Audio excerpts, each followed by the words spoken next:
E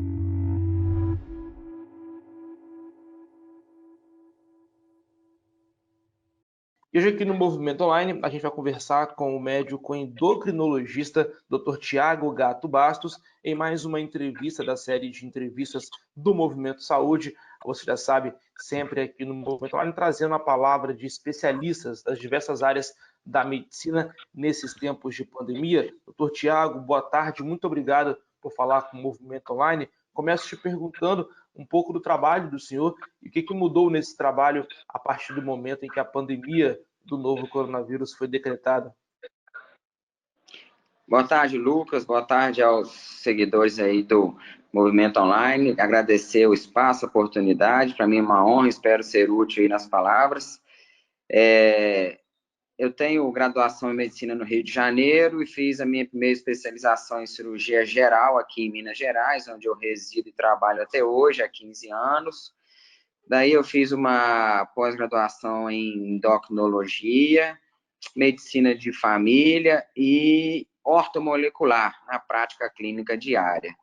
Então, vivo desse trabalho clínico e estou aí na linha de combate. Eu não digo linha de frente, nem linha de retaguarda. Eu gosto da linha de combate, porque isso é um dever de todos, né? Então, nós estamos no combate.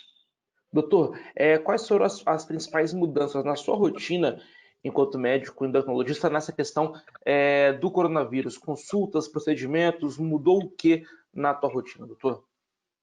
Sim, perfeito. Eu trabalho com consulta. O meu trabalho ele é 90% dele na forma de oferta de consultas clínicas e, na grande maioria, não emergenciais.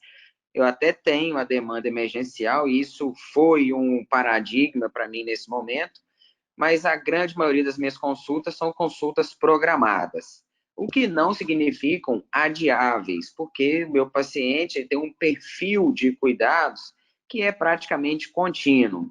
Então, eu não poderia, eu costumo falar que eu nunca tirei 15 dias de férias e agora eu fui obrigado a isso, porque o meu paciente ele precisa de cuidados, orientações, reavaliações, tomadas de decisões, sejam diferentes ou não, quase que continuamente. Então, na minha rotina, eu fui obrigado a reduzir, em parte, o meu atendimento, dando prioridade àqueles inadiáveis. Meus pacientes faziam muito contato comigo, me passavam essa realidade, e dentro do universo de volume de pacientes que eu atendia, sim, por uns 20 a 30 dias, eu passei a atender uns 30% deles, atendendo, né, priorizando as demandas inadiáveis. As adiáveis ficaram sem ser feitas pela questão toda da mobilidade social e dificuldade das pessoas se protegerem no ambiente fora de casa, aí, sem dúvida.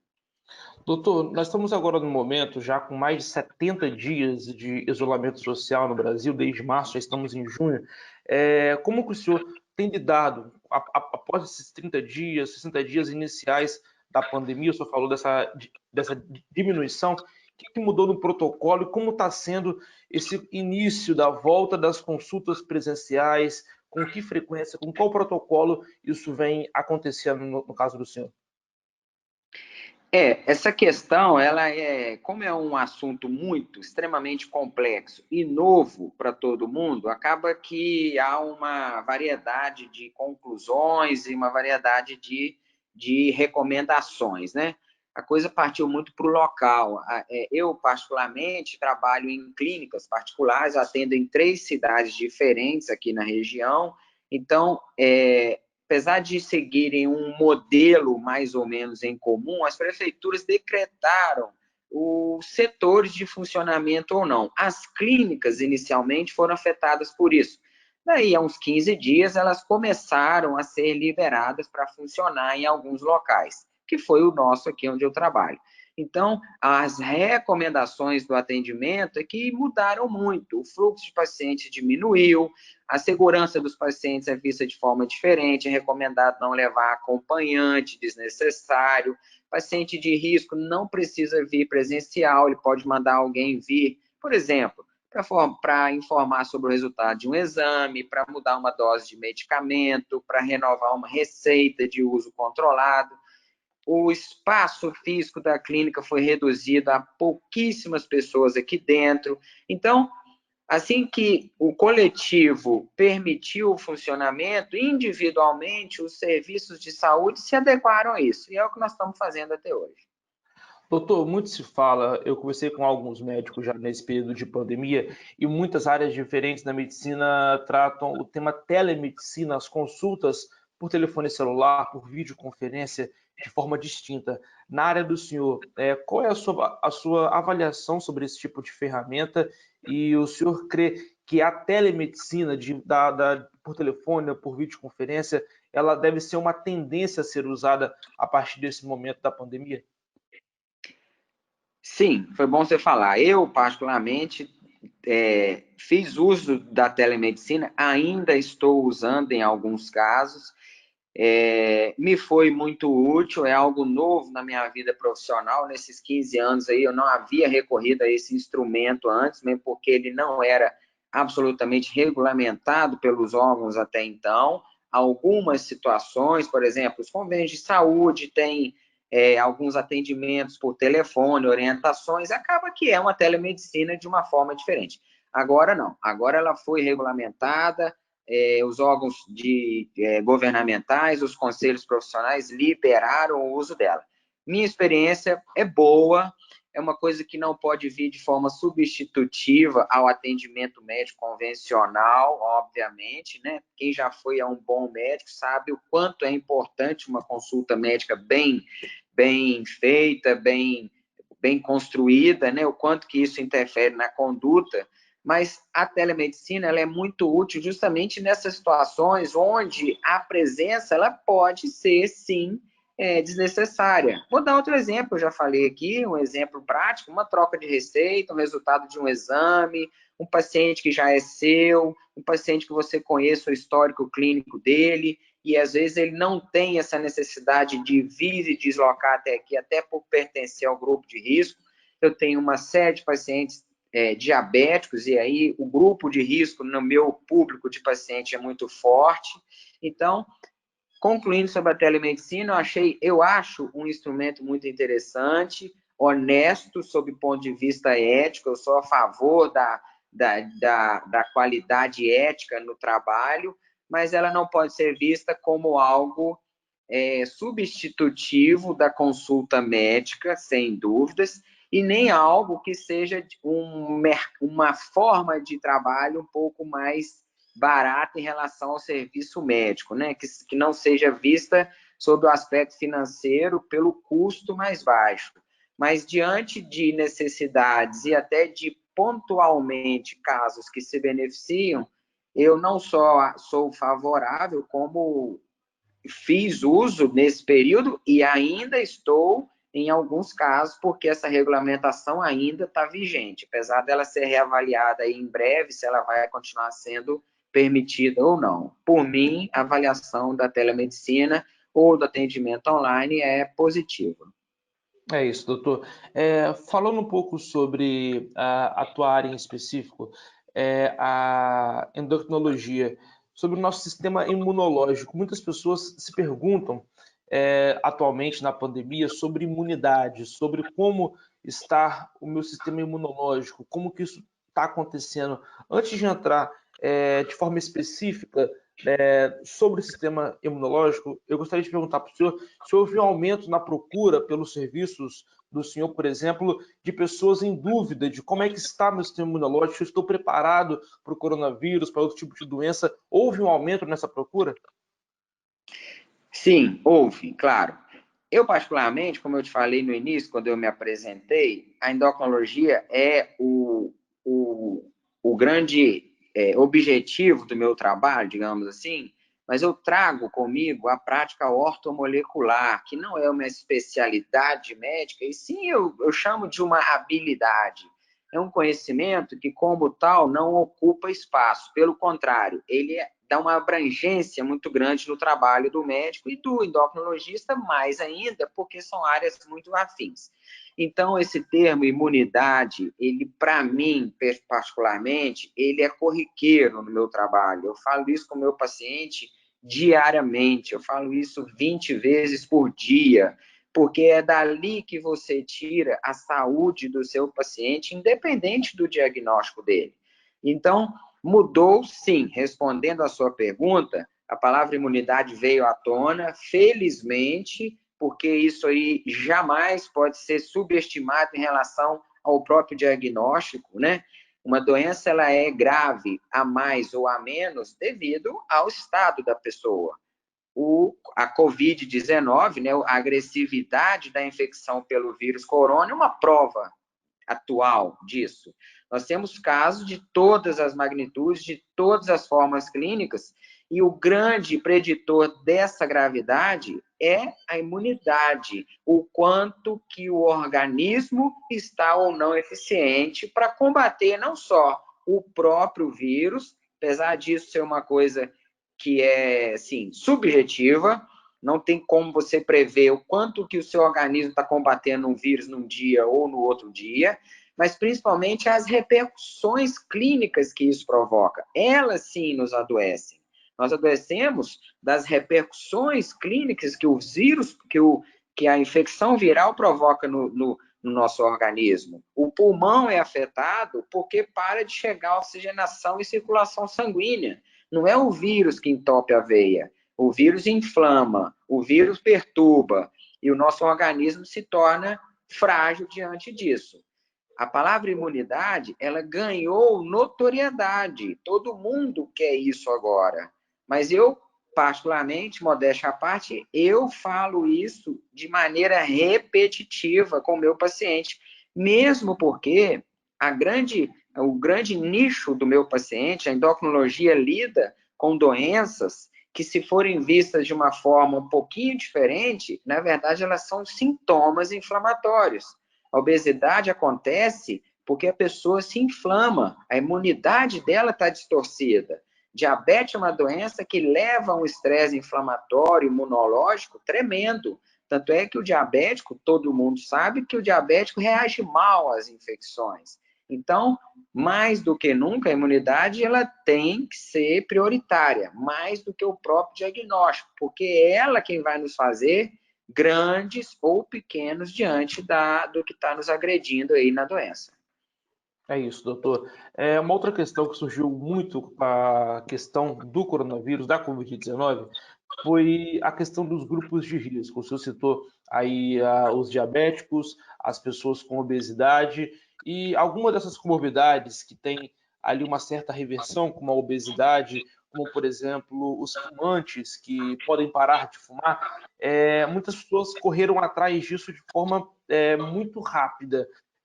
Parar de fumar muito rápido ou uma perda de peso muito rápida nesse momento de uma pessoa que está ali buscando aumentar seu sistema imunológico de forma muito rápida por conta do coronavírus, isso tem eficácia comprovada ou não adianta querer mudar totalmente da água para o vinho em pouco espaço de tempo, doutor?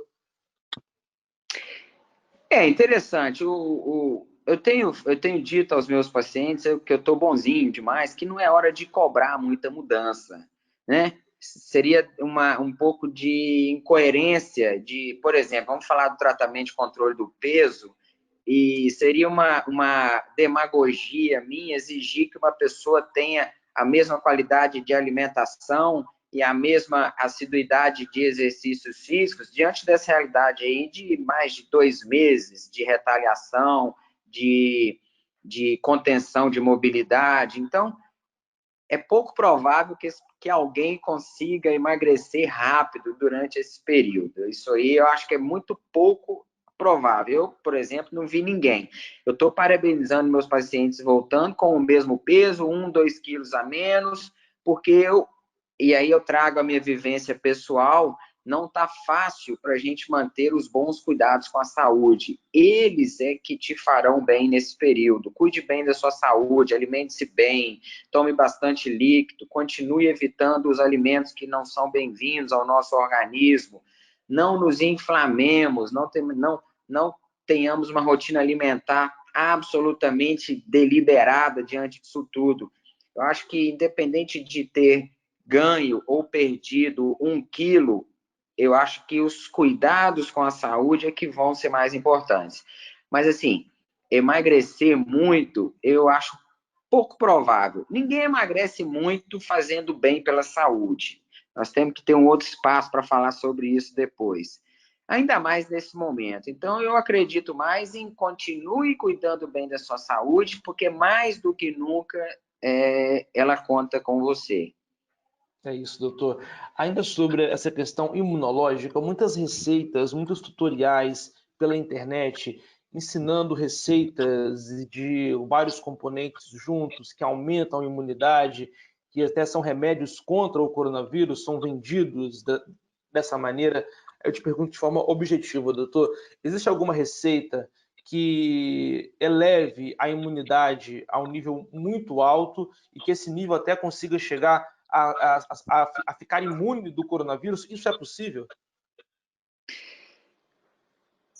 Seria bom, né? Seria Quem ótimo. dera. Eu te digo sim, com clareza. A gente não pode considerar que isso é possível, mas também não podemos ver como algo inalcançável. A imunidade ela é subjetiva. Não tem um exame que nós façamos onde eu vá ler um laudo de exame de te diga, olha, sua imunidade está boa ou ruim por esse exame, ou por esse número, ou por esse dado, ou por esse sintoma. A imunidade ela é um contexto clínico. É ela quem vai nos dizer se nós estamos ou não preparados para determinadas situações, seja programadas ou não. Então, qualificar, otimizar a imunidade, sim, é possível. Determinadas práticas, e hoje nós sabemos bem algumas delas, sim, colocam nossa imunidade mais eficiente.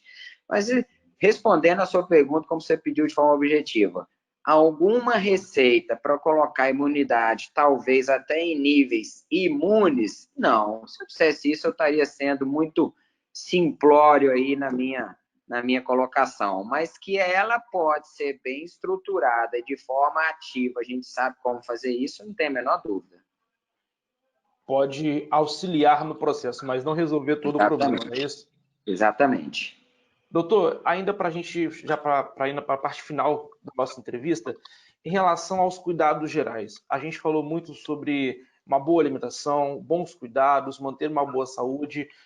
Quais são os cuidados básicos que uma pessoa que está nos acompanhando pode ter sobre vida saudável? Muito se fala sobre vida saudável, sobre o modos saudáveis, e isso aumenta a nossa imunidade. O que seria basicamente, doutor, esse ritmo de vida saudável durante a pandemia que o senhor citou aí anteriormente? Eu acho que isso é fundamental, né? Essa é a parte, na minha opinião, útil da nossa conversa, não falando que nós não tivemos nada de útil, mas eu acho que a nossa saúde é o grande objetivo, é o nosso maior patrimônio. Eu acho que emocionalmente a gente tem que, em primeiro lugar, procurarmos um equilíbrio, né? A doença é real, o risco de adoecimento ele é real e o risco de agravamento ou de um desdobramento clínico ruim é real, obviamente, todos sabemos disso, e eu, enquanto médico, jamais diria algo diferente disso nesse momento. Porém, há um imaginário emocional, há uma distorção, às vezes, sobre como que cada um interpreta isso. Então, falando em cuidar da saúde nesse momento, o meu primeiro apelo é que o nosso emocional seja um aliado da nossa saúde, da nossa proteção, da proteção individual, que é o que faz o coletivo melhor. Então, cuidar da cabeça, ocupar-nos com bons fluidos, pensar em coisa positiva, fazer o que você gosta, aproveitar a oportunidade, diversificar o seu tempo, tentar cuidar da sua família de uma forma diferente, interagir-se de uma forma diferente com a sua família. Eu acho que o emocional é o termômetro principal para isso. Em termos de alimentação, falando um pouquinho mais objetivo, evitar ao máximo os alimentos industrializados, eles são o maior veneno da nossa alimentação, não só agora, como sempre. Os carboidratos fazem mal para a gente quando consumidos diariamente, derivados de farinha de trigo, componentes com açúcar, alimentos gordurosos, alimentos industrializados. A indústria alimentar ela não te pergunta se você deve ou não ingerir aquilo, ela te oferece. E acaba que no dia a dia, a nossa rotina, a falta de tempo, a escassez de tempo. Então, nós nos vemos reféns de hábitos de saúde, talvez ruins. E aí a palavra imunidade surgiu, e tomara a Deus que, dentre as tantas mudanças que nós tenhamos aqui para frente, eu acho que algumas vieram para ficar, que a palavrinha mágica, imunidade, inflamação, bem-estar, que isso fique na memória das pessoas, antes que elas ganhem uma receita de tratamento. Ninguém quer saber a doença que tem, a gente quer saber como que sua saúde está. Então, hidratar, alimentos naturais, uma fruta, uma verdura, um legume, um ovo, uma carne, arroz e feijão. Se a gente ingerir isso ao final do dia, está de parabéns, você conseguiu cumprir um plano alimentar que te dá todos os nutrientes que nós precisamos. Além disso, você tem que selecionar. É pão, é biscoito, é bolo, é industrializado, Então, a gente tem que selecionar o que chega até nós, até no ambiente familiar. Eu costumo falar que a saúde a gente cuida não do que busca na farmácia, e sim no supermercado. E é hora disso, né? Então, é hora de selecionar o que está em casa, é hora de colocar a cabeça, o nosso emocional a favor da nossa saúde e não contra, sem menosprezar o risco, obviamente, e esperar isso tudo passar. Aprender com esse lado negativo disso tudo, que eu acho que vai ser um aprendizado muito grande, as mudanças são a prova disso, e cuidar da saúde. É hora de valorizar e parabenizar quem cuida da saúde, que obviamente está mais protegido do risco atual que o mundo inteiro corre de forma quase que igual, né? É isso daí. E acho que é importante salientar, doutor, para a gente encerrar de vez, já te agradecendo bastante por essa aula, na verdade, não é nenhuma entrevista aqui para a gente do Movimento Não, Online. E nunca é tarde para começar, né? Quem não tinha até hoje uma vida saudável pode começar agora sem nenhum problema, não é isso? sem dúvida. Eu estou adorando porque já tem um monte de paciente novo. É isso daí. Doutor, muito obrigado pela sua entrevista, muito proveitosa. Um bom trabalho para o senhor e que podemos vencer essa pandemia da melhor forma possível e, quem sabe, nos tornarmos mais saudáveis ao longo e ao final dessa pandemia. Muito obrigado, foi um prazer. Eu que agradeço a oportunidade, eu estou à disposição, tenho redes sociais com meu nome, tem Instagram, tem Facebook, estou à disposição, agradeço, espero que cada um se cuide, né? Cada um com a sua demanda de cuidado, isso é muito importante também, e torcer para que todo mundo saia melhor disso tudo, obviamente. Fiquem com Deus, boa tarde, eu estou à disposição. Obrigado pelo espaço.